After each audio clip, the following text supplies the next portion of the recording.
Police ने बरसाए पत्थर? नहीं, मुसलमानों ने पत्थर बरसाए। पागल है वो मुसलमान जो पत्थर बरसाएंगे? दिमाग खराब है क्या उनका?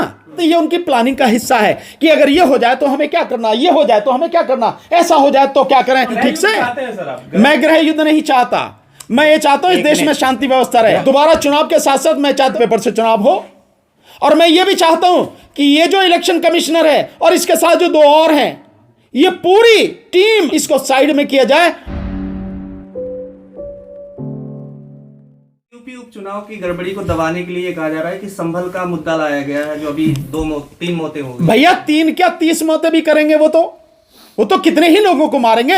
वो तो जो मुद्दा है निश्चित रूप से इस ऐसे मुद्दों को दबाने के लिए वो करते हैं। बीजेपी की या मोदी की नस्ल से वाकिफ नहीं हो, योगी की नस्ल से वाकिफ नहीं हो क्या भाई? वो ये सारे मुद्दे करते हैं, ये उनकी प्लानिंग का हिस्सा है कि अगर ये हो जाए तो हमें क्या करना, ये हो जाए तो हमें क्या करना, ऐसा हो जाए तो क्या करें, ऐसा हो जाए तो क्या करें। वो तो उनकी प्लानिंग है। तो तुमने क्या कर रखा? तुम्हारे भेजे में क्या है भाई? जो विपक्ष का भेजा नहीं, उसके पास दिमाग नहीं विपक्ष के पास में। सर मुसलमानों को कौन रणनीति नहीं बना सकते क्या? मुसलमानों को कौन भड़का रहा है समझ में? सर्वे मुझे पता नहीं, तुम पूछ के आओ कौन भड़का रहा है। लेकिन मुसलमानों को जो टारगेट किया जा रहा है, बार बार टारगेट किया जा रहा है, कोर्ट है, अदालत है, क्यों नहीं इस चीज पे कभी? इसके बाद भी इतना टारगेट करने के बाद, इतना मारने के बाद, मॉब लिंचिंग करने के बाद, वोट डालने से रोकने के बाद भी मुसलमान क्यों घर में बैठा है? किसने रोका? क्या किसको? सर्वे कोर्ट से। अरे वो तो आपको सब कुछ कहेंगे, कोर्ट भी सब कुछ कहेंगे, कोर्ट भी आपके खिलाफ है, सरकार भी आपके खिलाफ है, पुलिस आपको रिवॉल्वर दिखाएगी, गोली मारेगी, लठ मारेगी, फिर भी बैठे रहोगे? तो ये मतलब फिर तो ये बढ़िया होगा कि 4 पुलिस वाले लट्ठे लेके भेज दो, 2 रिवॉल्वर वाले भेज दो, और पूरा का पूरा समाज बैठ जाएगा। ठीक से, मैं गृह युद्ध नहीं चाहता, मैं ये चाहता हूं इस देश में शांति व्यवस्था रहे। मैं शांति व्यवस्था चाहता हूं, लेकिन अगर किसी को समझ में नहीं आ रही हैं चीजें तो मैं उन्हें समझाने की कोशिश कर रहा हूं। दंगाई बता करके उन्हें कंट्रोल करने की कोशिश। क्या फर्क पड़ता है? पत्थरबाजी कर रहे हैं वो, तमाम लोगों के बयान आ रहे हैं योगी आदित्यनाथ। इस देश में पुलिस से बड़ा दंगाई और आज की तारीख में भाजपा के जो गुंडे राज कर रहे हैं, इनसे बड़ा दंगाई कोई नहीं है। जो उनके विरोध में जाएंगे उन वोटों को कटवाएंगे, उन अपने पक्ष की फर्जी वोटें बनवाएंगे, ठीक है ना जी, और कहीं की वोट कहीं फेंकवाएंगे, लोगों के जो नॉमिनेशन कैंसिल करेंगे, फिर पुलिस के माध्यम से रोकेंगे वोट डालने से ले। इलेक्शन कमीशन तो है ही, कर ही रहा, वो तो सारी चीज करेंगे। तुम क्या कर रहे हो भाई? इस देश की जनता को क्या करना है, और इस देश के जो विपक्ष के लोग हैं उन्हें क्या करना है? जनता इसी तरह से रहेगी कि तुम्हें कोई वोट डालने नहीं देगा, और फिर वो जिसको चाहेंगे चुन लेंगे और वो आके तुम पे हुकूमत करेगा, लठ बजावेगा। अगर तुम्हें यह है तो संभल में अदालती कार्रवाई में पत्थर बरसाए गए सर। किसने पत्थर बरसाए? फायरिंग भी की गई वहां पे। किसने करी फायरिंग? किसने पत्थर बरसाए? मैं तो जानना चाह रहा हूं, मुझे तो पता नहीं। प्रशासन पहुंचा हुआ था। किसने? ये कौन कह रहा है? पुलिस ने बरसाए पत्थर? नहीं, मुसलमानों ने पत्थर बरसाए। पागल है वो मुसलमान जो पत्थर बरसाएंगे? दिमाग खराब है क्या उनका? भेजा नहीं है क्या उनमें? बेवजह बरसाएंगे पत्थर, कोई कारण, ट्रॉली हो या ट्रक हो, ट्रॉली छोड़ो, ट्रक में ले भर के लाए, रेल खड़ी कर दी उन्होंने पत्थरों की। बात यह है कि क्यों, आखिर ये सब क्यों है? कोई कारण होगा। पैदा कर रहे हैं। काय में जांच में, काय की जांच हो रही? संभल में जांच चल रही है। नहीं, कुंदर जो मंदिर है, मस्जिद का तो एएसआई वाले जांच करेंगे। हाँ भाई करेंगे सर। कौन सी? तो फिर कर रहे तो वो करने दो उसे। पथराव कर दिया उन पे सर। किसने करा पथराव? वहाँ के जो लोग, मैंने तो सुना नहीं कि उन्होंने पथराव कर दिया। आप बता रहे हो, कहां से वीडियो? गोल टोपी वाले। वो हो सकता है वो गोल टोपी वाले उन्होंने पहन रखा हो, आरएसएस के लोगों ने। लेकिन सर 3 लोग मर गए हैं, तो उस पे नाम आ रहा है कि इस तरीके से लोगों ने दंगा करने की कोशिश। देखिए ऐसा है, बात यह है कि हम बात कर रहे हैं मशीन की और आप बात कर रहे हो संभल की। सांप्रदायिक जो माहौल बना हुआ है, सांप्रदायिक माहौल बीजेपी खराब करेगी। आप उसका इलाज ढूंढिए, जनता को उसका इलाज ढूंढना पड़ेगा, विपक्ष को उसका इलाज ढूंढना पड़ेगा। आप ढूंढ सकते हैं तो ढूंढ लो, नहीं ढूंढ सकते तो भैया वो तो करेंगे, वो तो इसी काम के लिए है। में तो मुस्लिम बहुल इलाका है, वहां बीजेपी बड़े अच्छे वोटों से जीते, 90,000 वोटों से। कहां गए मुस्लिमों के वोट? नहीं, मुझे जो सुनने में आ रहा है कि कुंदरकी में मुसलमानों को, जाटवों को और यादवों को वोट डालने से रोका गया, ये इंफॉर्मेशन मेरे पास आ रही है, मुझे पता लग रही है आप मीडिया के साथियों से।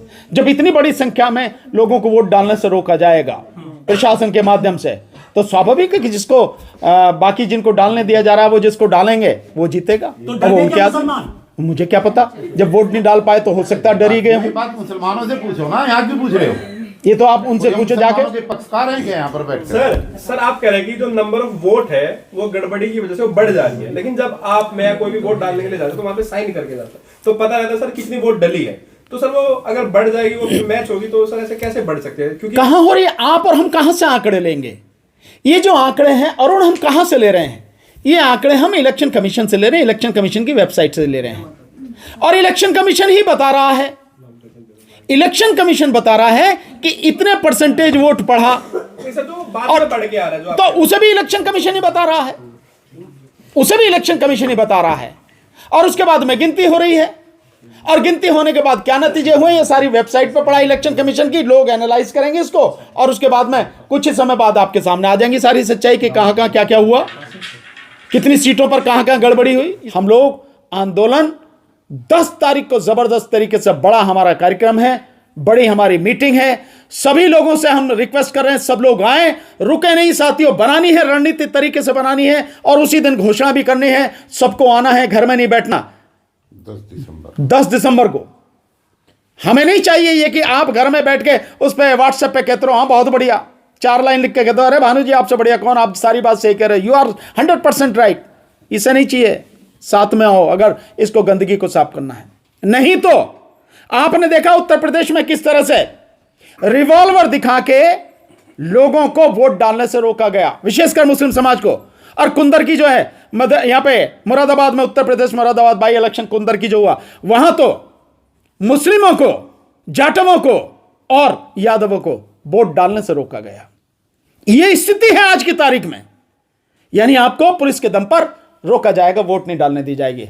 तो अगर आपको वोट नहीं डालने दी जाएगी, मशीन में घपला होगा, बेईमानी होगी, अधिकारी और इलेक्शन कमीशन के माध्यम से इलेक्शन लूट लिया जाएगा, तो आप क्या करेंगे साथियों?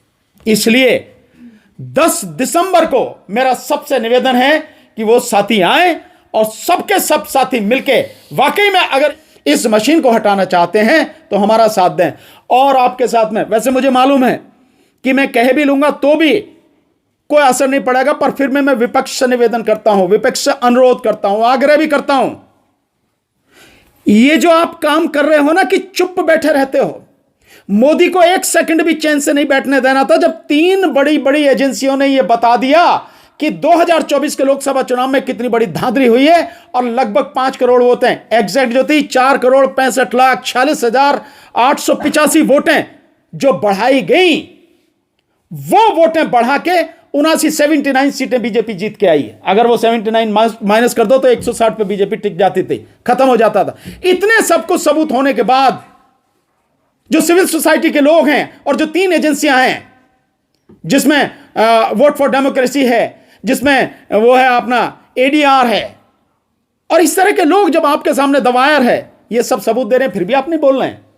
मोदी को तो 1 सेकंड चैन से नहीं बैठने देना था, लेकिन विपक्ष एक शब्द नहीं बोला, एक शब्द, और अब बोल रहे हैं गड़बड़ी है, मशीन में गड़बड़ी है। अबे तो तुम्हारे मुंह पे ताले कहां लग गए?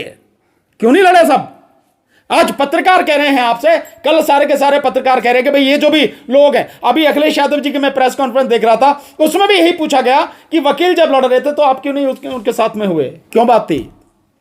तो ये जब पत्रकार आपसे कह रहे हैं कि वो वकील लड़ रहे थे, सामाजिक कार्यकर्ता लड़ रहे, आपने क्यों नहीं साथ दिया? तो मैं इन विपक्ष के तमाम दलों से, कांग्रेस से, समाजवादी पार्टी से, और ये जो आपके टीएमसी है इनसे, और डीएमके हैं इनसे, जितने भी पार्टी हैं, मैं सबसे आग्रह करता हूं इस मशीन को हटाने की लड़ाई में और हमारा साथ दो, नहीं तो जनता तुम्हें भी माफ करेगी नहीं इस बार।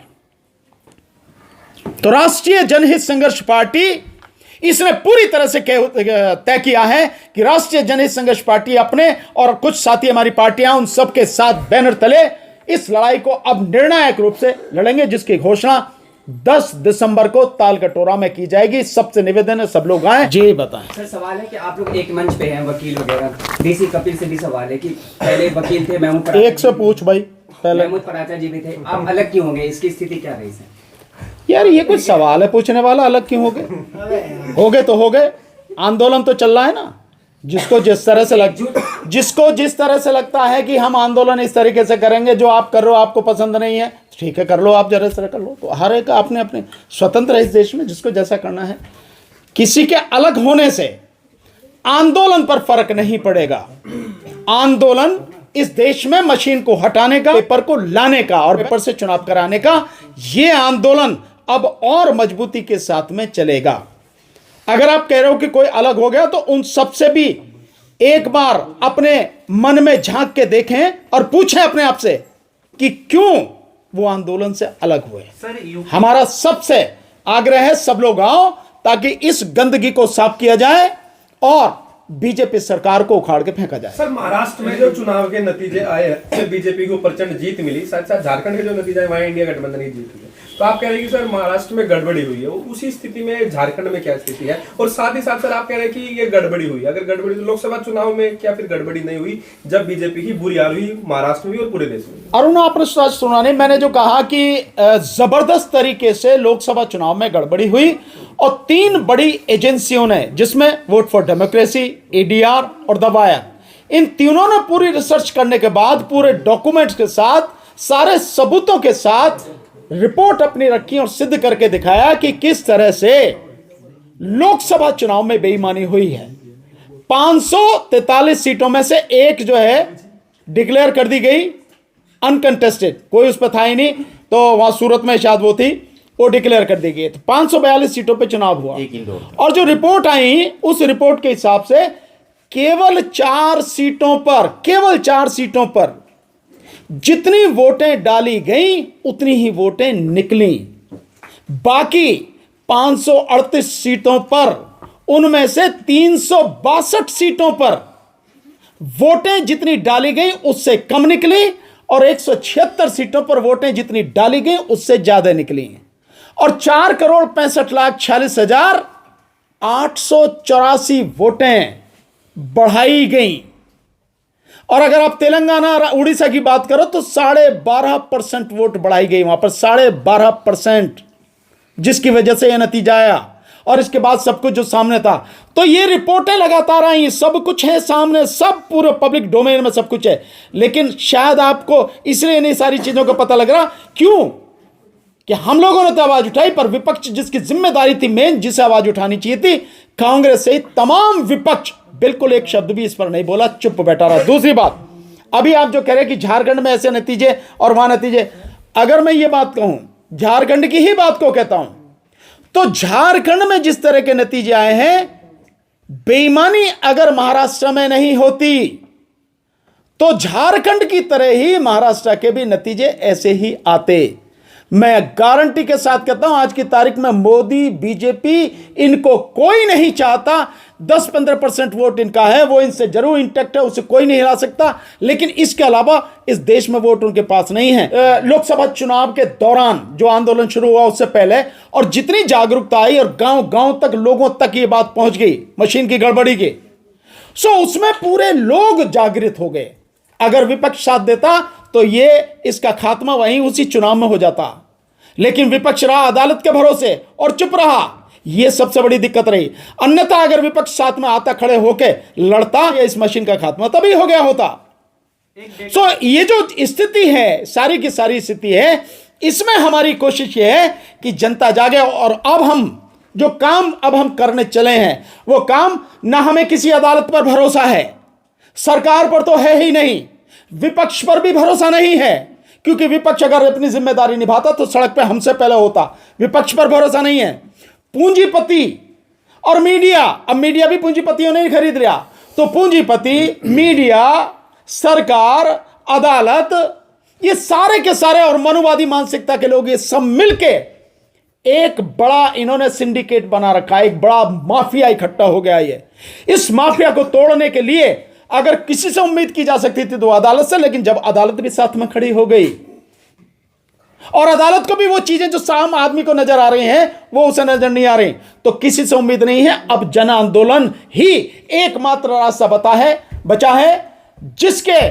कारण ये देश बच पाएगा। तो हमारी कोशिश यही है कि अब ये जन आंदोलन खड़ा होगा, जिसकी घोषणा 10 दिसंबर को ताल कटोरा स्टेडियम में भरी पब्लिक के सामने किया जाएगा। और सभी से उम्मीद करता हूं, कहता हूं, सब लोग वहां पहुंचे, ताल कटोरा, जितनी अधिक से अधिक तादाद में आप लोग पहुंच सकते हैं। महाराष्ट्र में दोबारा चुनाव चाहते हैं क्योंकि आप कह रहे गड़बड़ी हुई। नहीं, मैं तो चुनाव चाहता हूं, महाराष्ट्र में भी क्यों नहीं चाहता, महाराष्ट्र में भी चाहता हूं, मैं तो उसमें भी चाहता हूं, आपके जो हरियाणा में जो हुआ। और आप सही बात पूछो तो मैं तो लोकसभा में चाहता हूं दोबारा चुनाव, और दोबारा चुनाव के साथ साथ मैं चाहता हूं पेपर से चुनाव हो।